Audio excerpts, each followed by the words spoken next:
நம்ம இன்னைக்கு தியானிக்க போகிறோம். ஓசியா 14ஆம் அதிகாரம் 5வது வசனம்.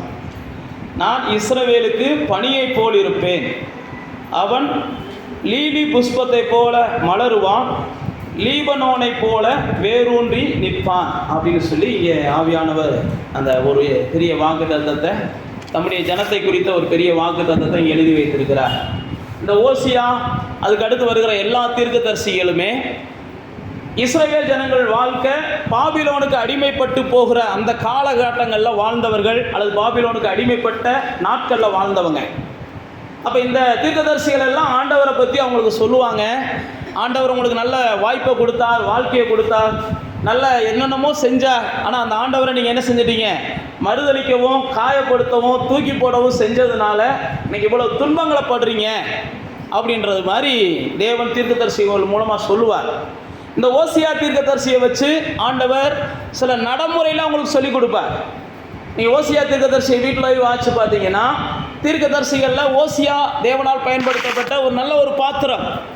அவர் முதல் அதிகாரத்தில் அவர் ஆரம்பிக்கும் போதே ஆண்டவர் ஓசியாவை பார்த்து ஒரு வேசியை போய் கல்யாணம் முடிக்க சொல்லுவார். அப்போ வேசியை போய் கல்யாணம் முடிக்க சொன்ன உடனே ஓசியா போய் என்ன செய்வார்னா, கல்யாணம் முடிச்சுட்டு வரும்போது ஜனங்கள் யாராவது கேட்டால், ஏன்னா ஊழியக்காரங்க வேசி கல்யாணம் பண்ணக்கூடாது. அந்த காலங்களில் தீர்க்கதரிசிகளுக்கு அப்படிப்பட்ட கட்டளைகளை மோசையின் மூலமாக கர்த்தர் கொடுத்திருந்தார். அப்போ வேசிகளை கல்யாணம் பண்ணக்கூடாது, ஆனால் தேவன் போய் கல்யாணம் பண்ண சொல்கிறார். ஏன் அப்படின்னா, இப்படி தான் ஜனங்கள் என்ன செய்கிறாங்கன்னா, எதை செய்யக்கூடாதோ அதை செய்கிறாங்க. பரவாயில்ல, நீ கல்யாணம் முடிச்சு கொண்டு வந்துடுறேன். பைபிளில் பார்த்தீங்கன்னா அந்த அம்மா இவனுக்கு குழந்தையை பெற்றுட்டு அதுக்கப்புறமும் மறுபடியும் வேசித்தனம் பண்ண போயிடுறாங்க. இதெல்லாம் பைபிளில் இருக்கிறது தான். அப்போ வேசித்தனம் பண்ண போயிடுறாங்க. உடனே மறுபடியும் தேவன் என்ன செய்கிறார்? அந்த அம்மாவை தேடி போய் மறுபடியும் கூட்டுவான்றார். ஏன் அப்படின்னா, இப்படி தான் ஜனங்கள் என்ன செய்கிறாங்க, நான் மாறாதவராக இருக்கிறேன், ஆனால் அந்த ஜனங்கள் மனம் நிமிஷத்துக்கு நிமிஷம் மாறுது.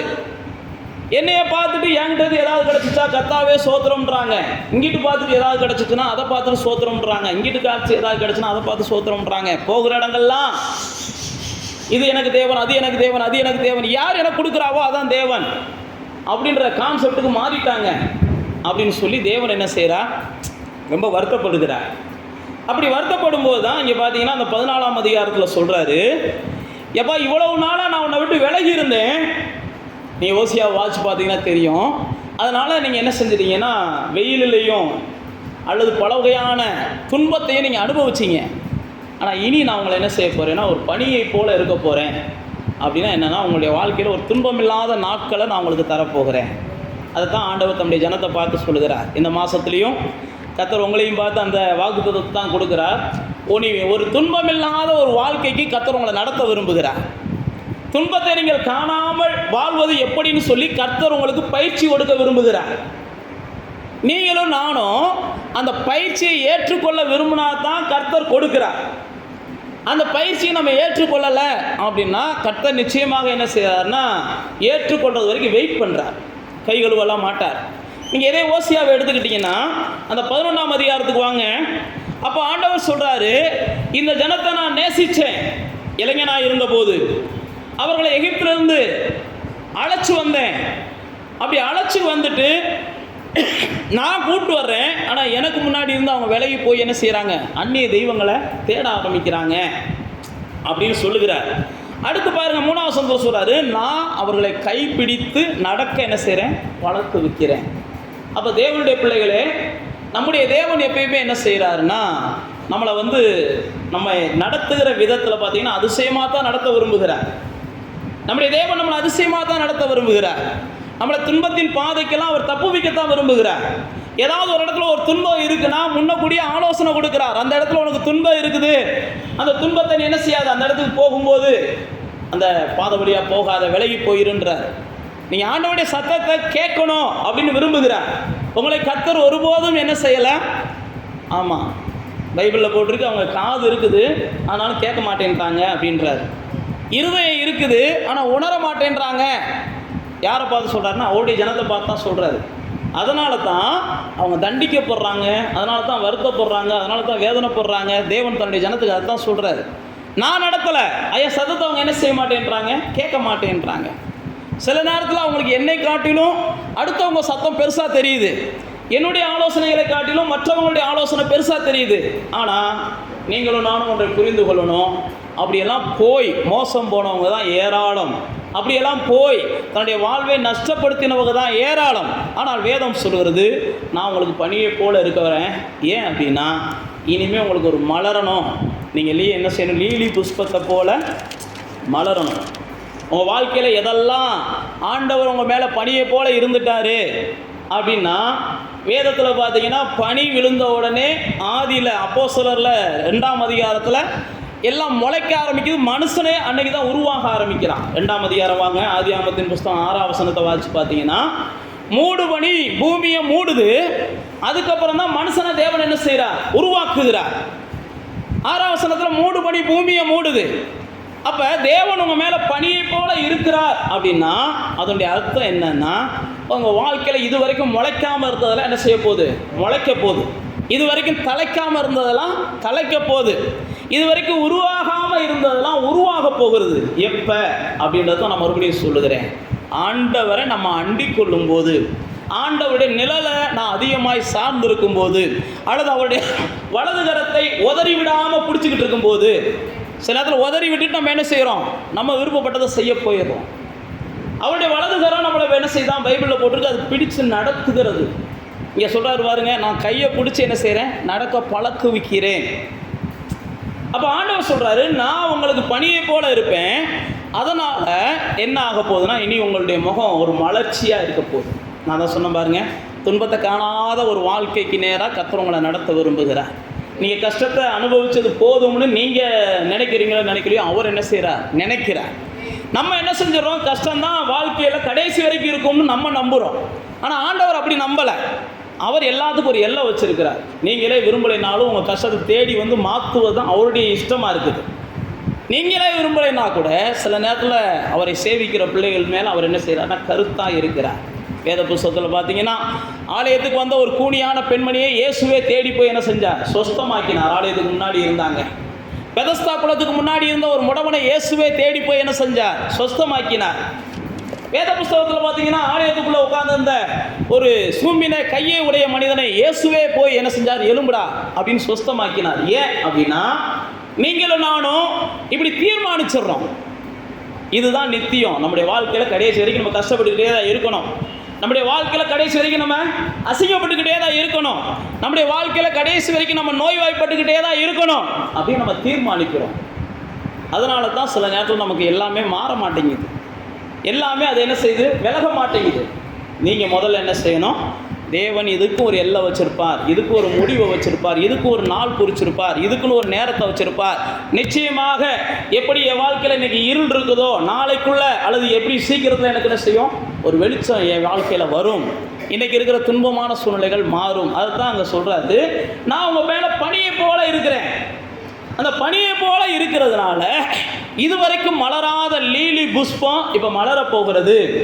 இதுவரைக்கும் மலராத லீலி புஷ்பம், இதுவரைக்கும் நீங்கள் எதிர்பார்த்து ஏமாந்த காரியங்களுக்கு ஒரு துவக்கம் வரப்போகிறது. இதுவரைக்கும் தாமதிக்குதுன்னு நீங்கள் சொல்லி எந்த அளவுக்கு நீங்கள் அது மேலே விரக்தி அடைஞ்சிட்டீங்களோ, சோர்வு அடைஞ்சிட்டீங்களோ தாமதமாகிறதுனால, நான் மறுபடியும் அதுதான் சொல்ல விடுகிறேன். தேவனை நீங்கள் என்ன செய்யுங்க? சார்ந்து கொள்ளுங்க. ஆறாவது நேரத்தில் கூட அதுதான் சொன்னேன். உங்களுக்கு ஆறுதலான வாழ்க்கை வேணுமா? ஆசீர்வாதமான வாழ்க்கை வேணுமா? சில நேரத்தில் தாங்க முடியாத சூழ்நிலையா, அல்லது சில நேரத்தில் மீற முடியாத காரியங்களா, சில நேரத்தில் நம்மளால் சகிக்க முடியலையா, கொஞ்சம் நேரம் உட்காந்து ஆண்டவருடைய சமூகத்தில் மனம் விட்டு என்ன செஞ்சுருவோம்? அழுது பாருங்களேன். அல்லது ஆண்டவருடைய சமூகத்தில் ஆராதிச்சு பாருங்களேன். உங்களால் எதை செய்ய முடியுமோ அதை போய் ஆண்டவருடைய சமூகத்தில் என்ன செய்யுங்க? செஞ்சு பாருங்கள். ஆண்டவரே, எந்த மனுஷனோடையும் நம்ம போராடிக்கிட்டே இருக்கிறத விரும்ப வேண்டாம். போராடிக்கிட்டே இருந்தோம்னா போராட்டத்துக்கு ஒரு முடிவே வராது. போராடணும், போராட்டத்தை முடிவுக்கு நான் கொண்டு வரணும்னு நீங்கள் நினச்சா தான் அது முடிவுக்கு வரும். இல்லை, இந்த போராட்டத்துக்கு நான் ஒரு முடிவை கட்ட விரும்புகிறேன் அப்படின்னு நீங்கள் நினச்சா தான் தேவன் கூட உங்களுக்கு கை கொடுப்பார். இங்கே பாருங்க, அங்கே ஓசியாவின் புஸ்தகத்தில் 14ஆம் அதிகாரத்தில் சொல்கிறாரு, லீபனோனை போல வேரூன்றி நிற்பான். ஒருவேளை நான் உங்களுக்கு மறுபடியும் சொல்ல விரும்புகிறேன், நீங்கள் அவர் உங்கள் மேலே பனியை போல இருக்கிறதுனால உங்கள் வாழ்க்கையில் இதுவரைக்கும் தாமதித்த காரியங்கள் எல்லாம் துவங்குகிறது அல்லது மறுபடியும் மலருகிறது. அடுத்து சொல்றாரு, இது வரைக்கும் மலர்ந்தது அல்லது இது வரைக்கும் வந்தது நிற்க மாட்டேங்குது. அதுதான் சொல்றாரு, அது வேரூன்றி அது என்ன செய்ய போகுது, இனிமேல் நிற்க போகுது. நான் மறுபடியும் சொல்லுகிறேன், அது வேரூன்றி நிற்பதற்கு தேவன் என்ன செய்கிறாரோ அந்த நாட்களில் உங்கள் வாழ்க்கையில் எதெல்லாம் வர்றதும் தெரியலை போகிறதும் தெரியலைன்னு நீங்கள் சொல்லலாம். ஐயா இந்த பக்கம் வருது, இந்த பக்கம் போயிடுது, இந்த வீட்டில் இந்த பக்கம் சமாதானம் வருது, இந்த பக்கம் சண்டை வந்துடுது, அல்லது இந்த பக்கம் ஆசீர்வாதம் வருது, இந்த பக்கம் தீமை வந்துடுது. இப்படி நீங்கள் எதெல்லாம் நிலையாக இருக்கணும்னு நினைக்கிறீங்க, ஆனால் நிலையாக இருக்க மாட்டேங்குது. ஆண்டவர் சொல்லுகிறார், இனி என்ன செய்யும், நிலையாக இருக்கும். அது வேரூன்றி என்ன செய்யும், நிற்கும். அது வேரூன்றி நிற்கும். நான் மறுபடியும் அதுதான் சொல்லுகிறேன். இதெல்லாம் நம்ம ஞானத்தை கொண்டு சில விஷயத்தை செய்யலாம்னு நினச்சாலும் செய்யவே முடியாது. நம்முடைய ஜெபத்தை கொண்டு சில விஷயத்தை செய்யலாம்னு நினச்சாலும் செய்ய முடியாது. நம்முடைய உபவாசத்தை கொண்டு சில விஷயத்தை செய்யலாம்னு நினச்சாலும் செய்ய முடியாது. எதையுமே நீங்கள் தான்ப்பா செய்யணும்னு நிற்கணும். எதையுமே நீங்கள் தான்ப்பா செய்யணும். ஏதோ எனக்கு என்ன செய்கிறேன், மனசுக்கு தோன்றதை செய்கிறேன், மற்றபடி நீங்கள் தான் என்ன செய்யணும். நான் மறுபடியும் அதுதான் சொல்லுகிறேன். தேவன் தான் உங்கள் வாழ்க்கையில் பனியை போல பரவணும், உங்கள் வாழ்க்கையில் பனியை போல மூடணும். அப்போ தான் நீங்கள் என்ன செய்வீங்க, உருவாக வேண்டியவைகள் உருவாகும், முளைக்க வேண்டியது முளைக்கும், தலைக்க வேண்டியது தலைக்கும், மலர வேண்டியது என்ன செய்யும், மலரும். தேவனுடைய தயவு இல்லாமல் அல்லது தேவனுடைய அனுகிரகம் இல்லாமல் தேவனுடைய ஆசீர்வாதம் இல்லாமல் நாம் எதையும் இந்த பூமியில் என்ன செய்ய முடியாது, சாதிக்கலாம் முடியாது. பைபிள் போட்டிருக்கு, அது வேதனையைத்தான் தரும். சாதித்தாலும் அந்த சாதிக்கிற காரியங்கள் நமக்கு வேதனையைத்தான் கொடுக்கும். கொஞ்ச நாளில் நமக்கு சாதித்தது ஒரு திருப்தி இருக்கலாம், ஆனால் நீடித்த நாட்கள் நாம் தேவனை இல்லாமல் ஒன்றை சாதித்தோம் பாருங்க, தேவனை மறுதளிச்சுட்டு ஒன்றை சாதிக்கிறோம் பாருங்க, அல்லது தேவனுடைய வார்த்தைகளை மீறிட்டு ஒன்றை சாதிக்கிறோம் பாருங்க, கொஞ்ச நாள் நமக்கு சந்தோஷத்தை தரலாம், ஆனால் அது நித்திய நரகத்தையும் நித்திய வேதனையும் தரக்கூடியதாக பின்னாட்களில் நிச்சயம் மாறும். அது எல்லா பரிசுத்தவான்களுக்கும் அது நடக்கும், எல்லா தேவ பிள்ளைகளுக்கும் அது நடக்கும். அதனால தான் வேத புஸ்தகத்தில் நம்ம பார்க்கிறோம், அவருடைய கைகளினாலே நாம் எதையும் பெற்றுக்கொள்ளணும், அவருடைய தயவினாலே எதையும் பெற்றுக்கொள்ளணும். இங்கே பாருங்க, 5ஆம் வசனத்தில் ஆண்டவர் சொல்லுகிறார், வேரூன்றி நிற்பான், அவன் கிளைகள் ஓங்கி படரும். தேவ பிள்ளைகளே, இந்த நாட்களில் நீங்கள் வேரூன்றி நின்னாதான் அடுத்து வர்ற உங்கள் வம்சம் கொஞ்சம் என்ன செய்யும், உயர எழும்பும். நீங்கள் வேரூன்றி நிற்கணும். இந்த காலத்திலேயே நீங்கள் சரியாயிட்டீங்கன்னா தான், நீங்கள் தேவனுடைய உறவை சரி பண்ணிக்கிட்டீங்கன்னா தான், நீங்கள் தேவனுடைய சமூகத்தை அதிகமாக தேடுறதுலையும் தேவனுடைய வார்த்தைகளை அதிகமாக தியானிக்கிறதுலையும் நீங்கள் சரியாக நின்னா தான் உங்கள் வம்சம் கொஞ்சமாவது என்ன செய்யும், அந்த வாசனைக்கு வரும். நீங்களே அந்த இடத்துல சரியாக நிற்கலைன்னா உங்கள் வம்சத்தில் நீங்கள் எதிர்பார்க்க முடியாது. அதனால தான் இங்கே சொல்கிறாரு, அவர் பனியை போல இருக்கும்போது, அவருடைய நிழலில் நீங்கள் இருக்கும்போது, அவருடைய மறைவில் நீங்கள் தங்கும்போது உங்களுடைய பிள்ளைகள் எல்லாம் என்ன செய்ய ஆரம்பிச்சிருவாங்க, உங்களை காட்டிலும் ஓங்கி படர ஆரம்பிச்சிருவாங்க. அடுத்து போட்டிருக்கு, ஒலிவ மரத்தினுடைய அலங்காரத்தை போலவும் அவருடைய வாசனை லீபனோனுடைய வாசனையை போலவும் இருக்கும் அப்படின்னு போட்டிருக்குது. உன்னுடைய பிள்ளைகள் எல்லாம் என்ன செய்வாங்களாம், ஒலிவ மர கன்றுகளாக வளருவார்கள்னு சங்கீதத்தில் தேவன் வாக்குத்தத்தம் கொடுத்துருக்கிறார்.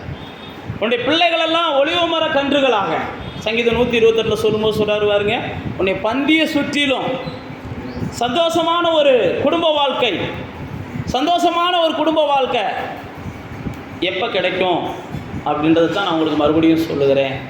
நீங்கள் என்ன செய்யணும், தேவனுடைய நிழலில் தங்க பழகணும். தேவனை உங்களுடைய வாழ்க்கையில் பனியை போல சூழ்ந்திருக்கிறதுக்கு நீங்கள் விரும்பணும். அவர் தான் பனியை போல சூழ்ந்திருக்கிற தேவன். நீங்கள் அந்த மாதிரி சூழ்நிலைகளில் கடந்து போகும்போது ஒருவேளை மற்றவர்கள் உங்கள் வாழ்க்கையில் ஏதாவது குறுக்கிட நினச்சா கூட உங்களுக்கு பனியாக இருக்கிற தேவன் அவர்களுக்கு அக்கினி மதில் சுவராக மாறிடுவார். நான் மறுபடியும் அதுதான் சொல்லுகிறேன். நீங்கள் இஸ்ரவேலர் வாழ்க்கையில் வாட்சி பார்த்தீங்கன்னா, இவர்களுக்கு வெளிச்சமாக இருக்கிற தேவன் அவர்களுக்கு இருளாக இருப்பார். இவர்களுக்கு ஆரோக்கியத்தையும் சுகத்தையும் தருகிற தேவன் அவர்களுக்கு நோயையும் வருத்தத்தையும் கொடுத்துருப்பார். இதெல்லாம் இஸ்ரவேலருடைய அந்த எகிப்திய தேசத்தில் நம்ம வாசிக்கிறோம். ஏன் நான் உங்களுக்கு சொல்லுகிறேன் அப்படின்னா, நீங்கள் தேவனுடைய நிழலை அதிகமாக அண்டிக் கொள்ளும் போது, அல்லது தேவன் உங்கள் மேலே நிழலிடுவதற்கு, மரியாதை பார்த்து தேவதூதன் சொல்கிறார் பாருங்க, உன் மேலே தேவ பரிசுத்தாவியானவர் என்ன செய்வார், நிழலிடுவார். அவர் நிழலிடும் போது தான் உங்களுக்குள்ள கிறிஸ்து உருவாகுகிறார். அதனால தான் மறுபடியும் நான் சொல்கிறேன், அவர் பனியை போல உங்கள் மேலே இருக்கும்போது தான் உங்களுக்குள்ள கிறிஸ்து உருவாகிறார். உங்களுக்கு தேவையானவைகள் உருவாகிறது, உங்கள் வாழ்க்கைக்கு தேவையானவைகள் உருவாகிறது. உங்களுடைய பிள்ளைகள் என்ன செய்கிறாங்க, ஒலிவ மர கன்றுகளைப் போல உருவாகிறார்கள். இது எல்லாமே அந்த நிழலில் இருக்கும்போது மட்டும்தான், அந்த நிழலில் இருக்கும்போது மட்டும்தான். இஸ்ரவேலர்களை தேவன் வனாந்தரத்தில் நடத்துகிறார். வனாந்தரத்தில் நடத்தும்போது வேத புஸ்தகம் தெளிவாக போட்டிருக்கு. யாத்ராமம் 13ஆம் அதிகாரத்தில் வாசிச்சு பார்த்தீங்கன்னா, அவர்களை விட்டு விலகாமல் என்ன செஞ்சாராம்? 21வது 22வது வசனத்தில் மேகஸ்தம்பமாகவும் அக்கினி ஸ்தம்பமாகவும் இருந்தாராம். அவரை விட்டு விலகாமல், எப்போ அந்த மேகஸ்தம்பம் அவங்க இருக்கிறாங்களோ அப்போ வரைக்கும் அந்த வெயில் என்ன செய்யாது, அவங்களுக்கு குளிர்ச்சி தரக்கூடியதாக மாறிடும். வேத புஸ்தகத்தில் தேவனை குறித்து போட்டிருக்கு. அவர் வெயிலை கூட என்ன செய்கிறாரா, தன்னுடைய பிள்ளைகளுக்காக குளிர்ந்த நிழலாய் மாற்றி தருகிறார். அதே மாதிரி தான் நமக்கு வருகிற தீமைகளை கூட தம்முடைய பிள்ளைகளுக்கு நன்மைகளாய் மாற்றி தருகிறார். அப்படியே வருகிற துன்பத்தை கூட நமக்கு இன்பமாக மாற்றி தருகிறார். நமக்கு வருகிற வறட்சியை கூட அவர் என்ன செய்கிறார், செழிப்பாக மாற்றி தருகிறார். இந்த பூமி எங்கும் இருக்கிற எல்லா சூழ்நிலைகளையும் நம்மளை என்ன செய்கிறார், விசேஷப்படுத்துகிறார். அதனால தான் வேதத்தில் போட்டிருக்கு, அந்த மேகஸ்தம்பத்தின் கீழே இந்த ஜனங்கள் இருக்கிறது வரைக்கும் இவர்களில் ஒருவனும் பலவீனப்படலையா. நெகேமியா சொல்லும்போது சொல்கிறார், 9ஆம் அதிகாரத்தை நீங்கள் வாசிச்சு பார்த்தீங்கன்னா, எங்களுடைய பிதாக்கள் அந்த மேகஸ்தம்பத்தின் கீழே நடந்தாங்க பாருங்க, அது வரைக்கும் ஒருத்தனும் பலவீனப்படலை. ஒருவனுடைய வஸ்திரத்துக்கு குறைவில்லை, ஒருவனுடைய ஆகாரத்துக்கு குறைவில்லை.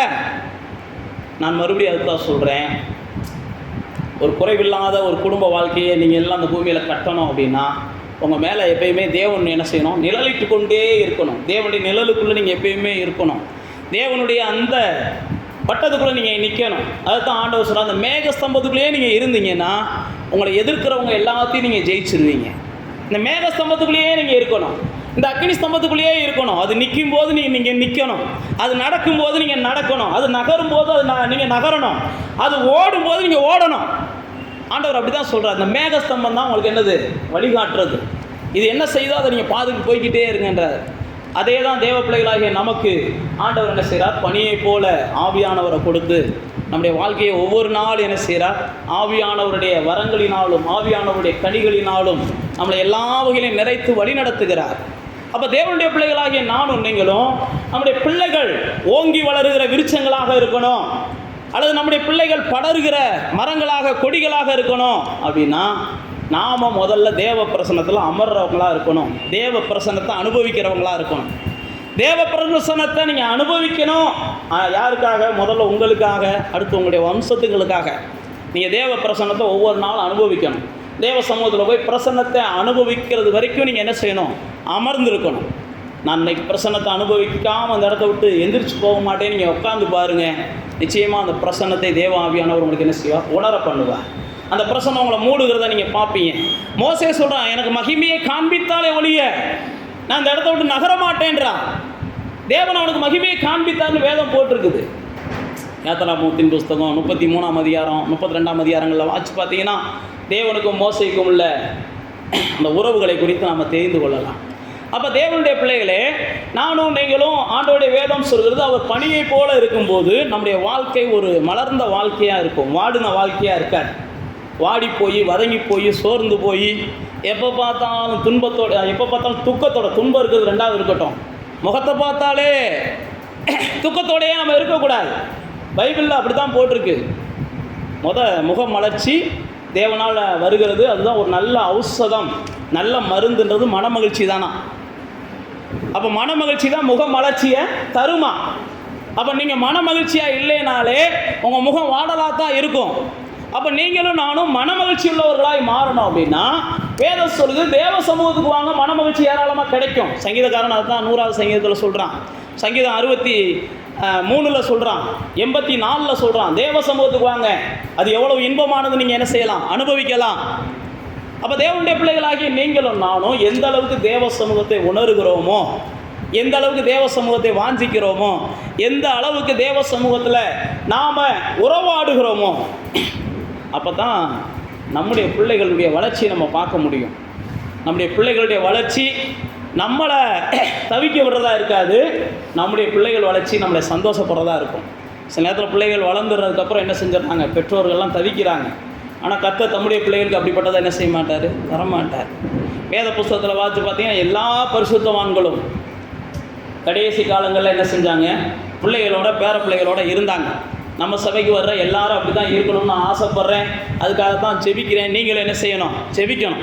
கடைசி காலங்களில் கண்ணை மூடும்போது அனாதையாக நம்ம சபையில் யாரும் கண்ணை மூடக்கூடாது. அப்படிப்பட்ட கிருபையை கர்த்தர் என்ன செய்யணும்? உங்களுக்கெல்லாம் தரணும். நீங்கள் என்ன செய்யுங்க? தேவனுடைய பிரசன்னத்தை உணருங்க. கண்டிப்பாக கண்ணை மூடும்போது பேர பிள்ளைகளோடையும் மருமக்களோடையும் பல உறவுகளோடையும் தேவன் கண்ணை மூடுவதற்கு இந்த பூமியில் உங்களுக்கு என்ன செய்வார்? கிருபை தருவார். ஆனால் வேதம் சொல்லுகிறது, நீங்களும் நானும் என்ன செய்யணும்? அவரை பணியை போல ஏற்றுக்கொள்ளணும். அவரை பணியை போல ஏற்றுக்கொள்ளும் போது நாம் வளருகிறோம். அடுத்து சொல்கிறார் பாருங்க, 7ஆம் வசனத்தில், அவன் நிழலிலே குடியிருக்கிறவர்கள் திரும்புவார்கள், தானிய விளைச்சலை போல செழிப்பு, திராட்சை செடிகளைப் போல படருவார்கள். அவன் வாசனை லீபனோனின் திராட்சை ரசத்தின் வாசனையை போல இருக்கும். யாருடைய வாசனை? அவருடைய நிழலில் தங்கி இருக்கிறவங்க வாசனை. அவங்க செழித்திருப்பாங்க. ஆண்டவர் சொல்றார் பாருங்க, என் ஜனம் யார்ட்டையும் கடன் வாங்காது, இது என்ன செய்யும்? கடன் கொடுக்கும்.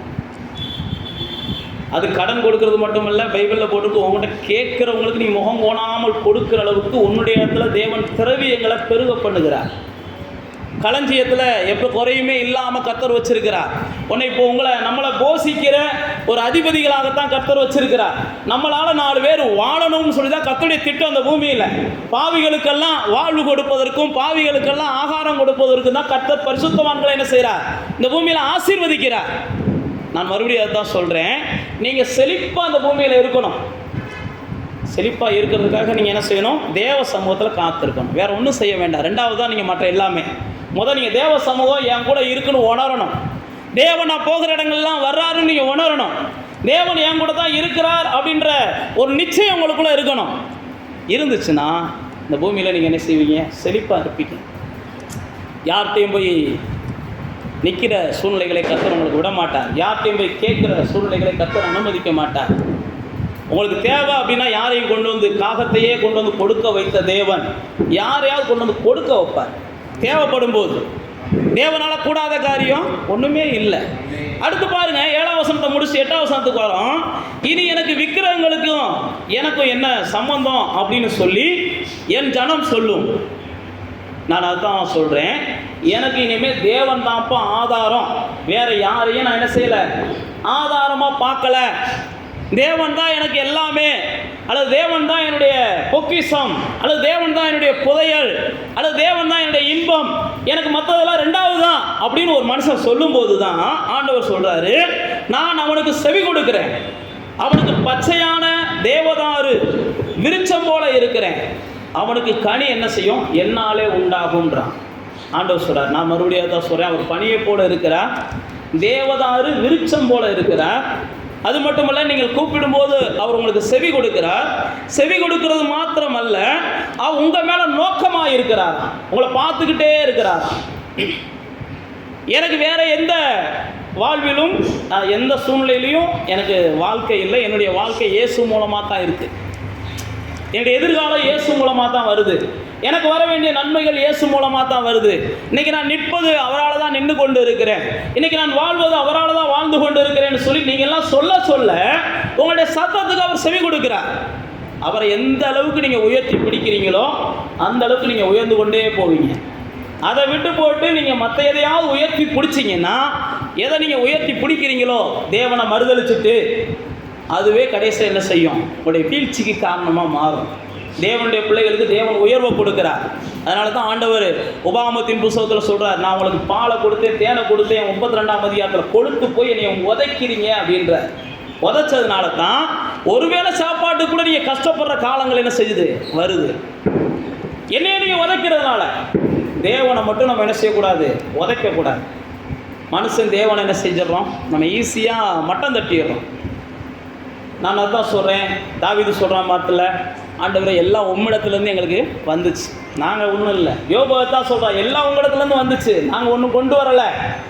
எப்போ நீங்களும் நானும் அந்த எண்ணத்துக்கு வர்றோமோ, என்கிட்ட இருக்கிற எல்லாமே எனக்கு தேவன் கொடுத்தது.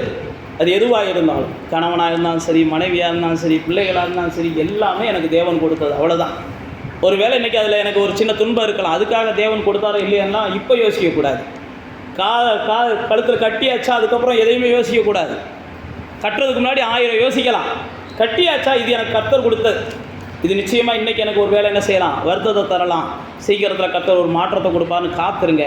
அந்த வருத்தம் மாறுகிறதை நீங்கள் என்ன செய்வீங்க? காண்பீங்க. கர்த்தரால் ஆகும் ஆகாததுன்னு ஒன்றும் இல்லை. அதனால தான் ஆண்டவர் சொல்கிறாரு, அவர்கள் என்ன செய்கிறாங்கன்னா தேவதாரு விருட்சத்தை போல இருப்பேன்.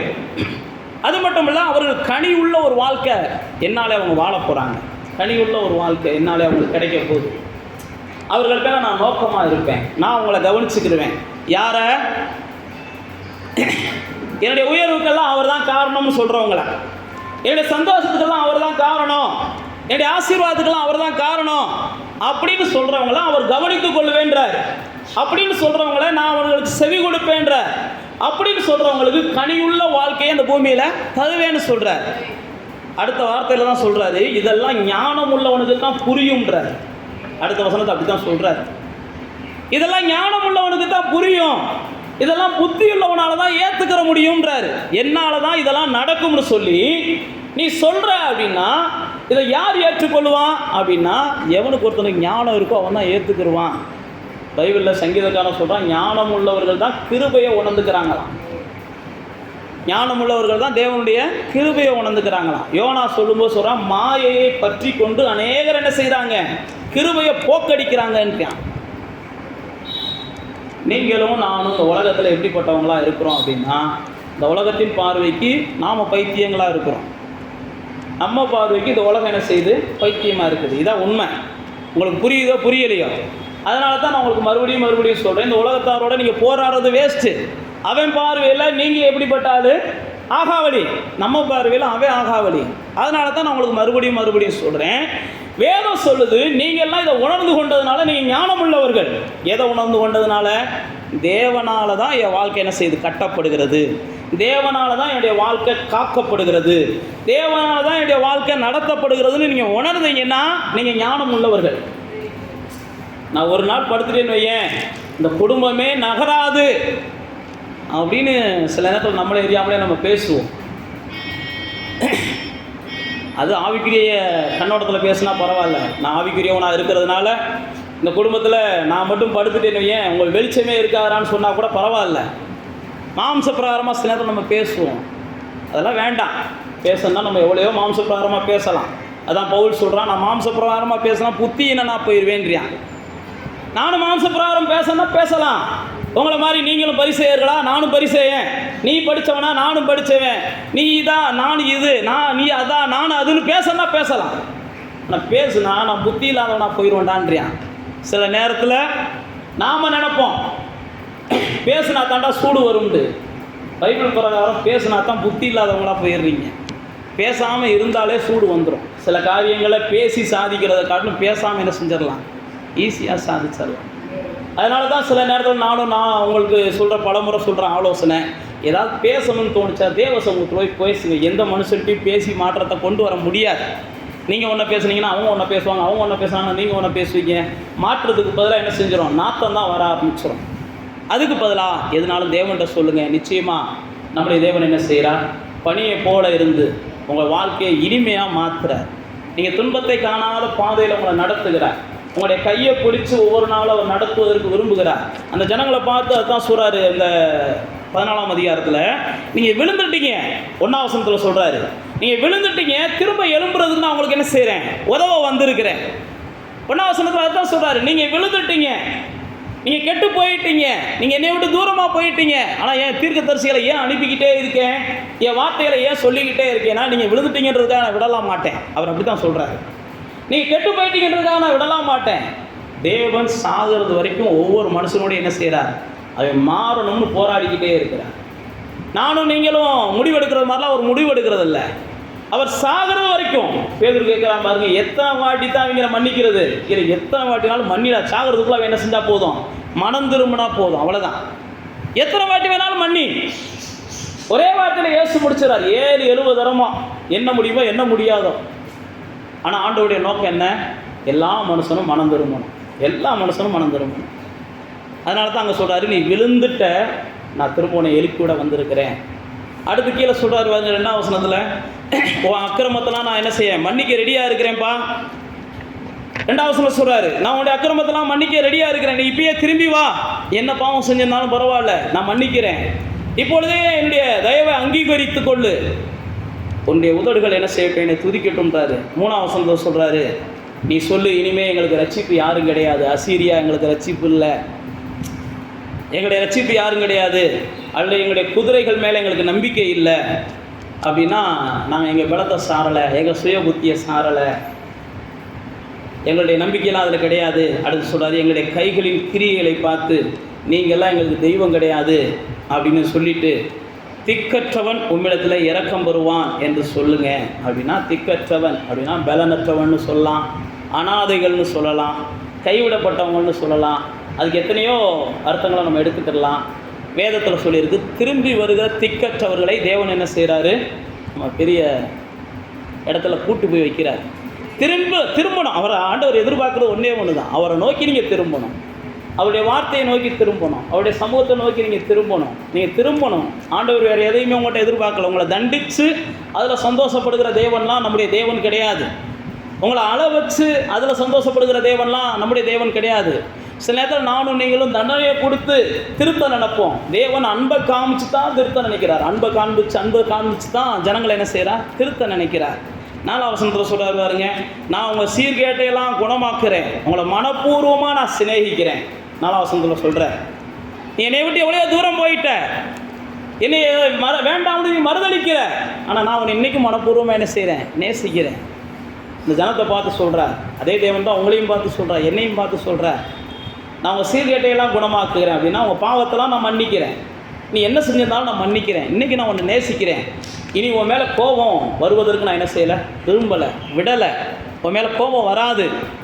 நீங்கள் வேத புஸ்தகத்தில் பார்த்தீங்கன்னா ஆண்டவர் பெரிய கோபத்தில் ஆகாப்புக்கு வாக்கு கொடுப்பார். ஆகாப்புக்கு பெரிய கோபத்தில் வாக்கு கொடுப்பார். ஆகாப் வேத புஸ்தகத்தில் கெட்டவங்களுக்கெல்லாம் முன் அடையாளமானவன். யாரெல்லாம் வேத புஸ்தகத்தில் கெட்டவனாக வரானோ அவனுக்கெல்லாம் ஒரு முன் அடையாளமான ராஜா ஆகாப். அந்த ஆகாப்புக்கு தேவன் பெரிய கோபம் வந்துடும். தேவனுக்கு பெரிய கோபம் எதில் வருது அப்படின்னா, தேவனுக்கு சமமாக நீங்கள் எதை பார்த்தாலும் அவருக்கு கோபம் வரும். தேவனுக்கு மேலே நீங்கள் எதை தூக்கி வச்சாலும் அவருக்கு கோபம் வரும். வேறு எதையுமே அவர் பெருசாக ரெண்டாவது தான் பார்க்குறாரு. நாம் முதல்ல யாரையுமே என்ன செய்யக்கூடாது, தேவனுக்கு சமமாக வைக்கக்கூடாது, தேவனுக்கு மேலேயும் வைக்கக்கூடாது. இது ரெண்டையும் மட்டும் நம்ம தவிர்த்தோம்னாலே மற்றவைகளெல்லாம் தானாக நம்முடைய வாழ்க்கையில் நடக்க ஆரம்பிச்சிடும். இங்கே பாருங்கள், இந்த ஆகாப் என்ன செஞ்சிடறான், மனைவியை தேவனுக்கு மேலே தூக்கி வச்சிடறான். ஆகாப்புடைய பெயிலியரை எங்கே போகுதுன்னா மனைவியை தூக்கி வச்சிடறான். சாலமோனுடைய பெயிலியரை அப்படி தான் போகுது. சில நேரத்தில் நீங்களாக இருந்தாலும் நானாக இருந்தாலும் தேவனுடைய வார்த்தைக்கு மேலே யாரையும் என்ன செஞ்சிடக்கூடாது, மனைவியாக இருந்தாலும் கணவனாக இருந்தாலும் பிள்ளைகளாக இருந்தாலும் தேவனுடைய வார்த்தைக்கு மேலே தூக்கி வச்சிடக்கூடாது. பைபிளில் பார்த்தீங்கன்னா 7 பிள்ளைகளை தூக்கி வச்சிட்டானா தேவனுக்கு மேலே. தேவனுடைய இதை போய் பிள்ளைகள் என்ன செய்கிறாங்க, தேவன் எடுக்க வேண்டியதெல்லாம் இவங்க எடுக்கிறாங்க. ஏன்டா என்னைய காட்டில் உன் பிள்ளைகளை ஏன்டா மதிக்கிறேன்னு ஆண்டவர் ஏலிட்ட கேட்குறாரு. தேவனுக்கு பெரிய கோபத்தை ஏற்படுத்துகிறது இந்த விஷயந்தான், வேறு விஷயமே கிடையாது. நாம் நினைக்கிற மாதிரி ஏதோ விக்கிரக கோயிலுக்கு போனால் மட்டும்தான் கோபத்தை கர்த்தர் கொண்டு வருவார்லாம் நினைக்கிறோம். பைபிளில் போட்டிருக்கு, பொருளாசையாகிய விக்கிரக ஆராதனைன்னு போட்டிருக்குது. அப்படின்னா என்னென்னா, தேவனுக்கு மேலே நம்ம பொருள் வாங்குறதுக்காக சில நேரத்தில் சில விஷயங்களை செஞ்சிடறோம். பொய் சொல்லி சிலதை செய்ய விரும்புகிறோம். நான் மறுபடியும் அதை தான் சொல்கிறேன், தேவனுக்கு சமமாகவோ தேவனுக்கு மேலேயோ நீங்கள் எதையும் வைக்காதீங்க. அதுவே உங்கள் வாழ்க்கையில் நிம்மதியை கொடுக்கும். நீங்கள் எதையும் வைக்காமல் மட்டும் நின்று பாருங்களேன், தேவன் தான் எனக்கு முதல்ல, நீங்கள் தேவன் தான் எனக்கு முதல்ல நின்று பாருங்கள், நிச்சயமாக உங்கள் வாழ்க்கையில் தேவன் பனியை போல் இருப்பார். இங்கே சொல்கிறாரு பாருங்க, சிநேகிப்பேன், கோபமெல்லாம் மாறிடும். இந்த ஆகாப் பாருங்க, மனைவி பேச்சை கேட்டு பைபிளில் போட்டிருக்கு, ஆகாப்பை போல விற்று போட்டவன், மனைவிக்கு அடிமையானவன் யாருமே கிடையாதான். அப்படி தான் ஆண்டவரே சொல்கிறார், மனைவிக்கு அடிமையான ஆகாப். அப்போ தான் ஆண்டவர் என்ன செய்கிறார், உன் மனைவி என்ன செய்யட்டும், நாய் திங்கட்டும்ன்றார். அப்படி தான் திங்கிது.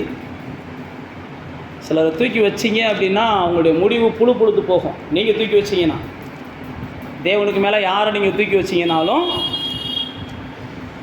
அவங்கள நீங்கள் ஒரு நாள் என்ன செய்ய போகிறீங்க, சாபத்தின் சின்னமாக பார்க்க போகிறீங்க. ஆகாப்பு பைபிளில் போட்டிருக்கு, ஏசபேல அவன் மீற முடியாதவனாக இருந்தான். அதனுடைய முடிவு ஏசபேலுடைய சரீரங்களை நாய் தின்னுச்சான்.